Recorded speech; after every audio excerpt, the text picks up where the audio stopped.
Première de la saison au Parc des Sports Marcel Michelin, le vice-champion de France, Clermont reçoit le Stade Rochelais, demi-finaliste la saison passée.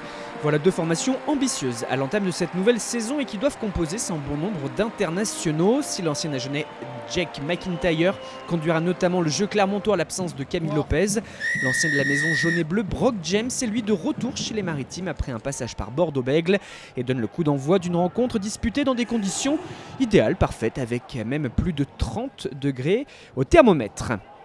Les hommes de Franck Azema prennent les commandes grâce à une pénalité de McIntyre justement et sont en supériorité numérique après le carton contre Tauer à Kerbarlo.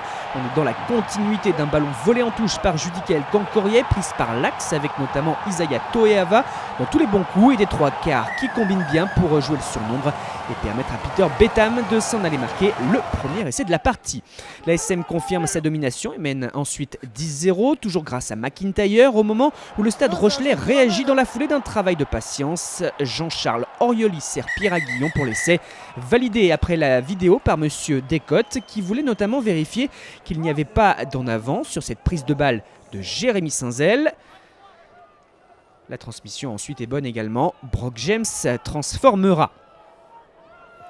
Et juste avant la pause, pour une faute de Loniketi Uila, que l'on voit juste ici, tarder à sortir de la zone de libération du ballon. Brock James remet les deux équipes à égalité. Cela fait 10 partout donc à la mi-temps. Voilà un duel indécis, un petit peu haché, mais avec tout de même des jaunards dominateurs en conquête.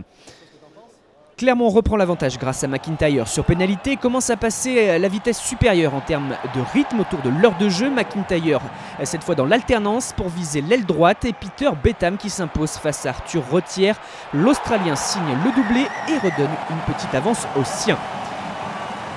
Juste après l'essai sur cette initiative de Jake McIntyre, Silaki Pouafici ne maîtrise pas son plaquage et percute violemment l'ouvreur clermontois. Les explications de l'arbitre. Donc pour moi, c'est un plaquage haut, directement au cou, tête, dangerosité élevée. Et le pilier rochelais est exclu pour ce geste. La Rochelle terminera donc la rencontre à 14 et souffrait déjà dans la répétition des efforts défensifs.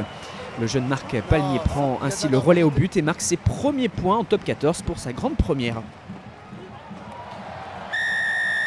Les jaunards s'appuient encore sur une bonne mêlée comme tout au long de la rencontre pour sortir ce ballon et chercher par la suite à occuper par du jeu au pied de pression. Les Maritimes se regardent un petit peu trop en défense et Peter Betham prend le dessus sur Jules Favre. L'ailier peut se relever et servir Judicaël Cancorier qui a suivi.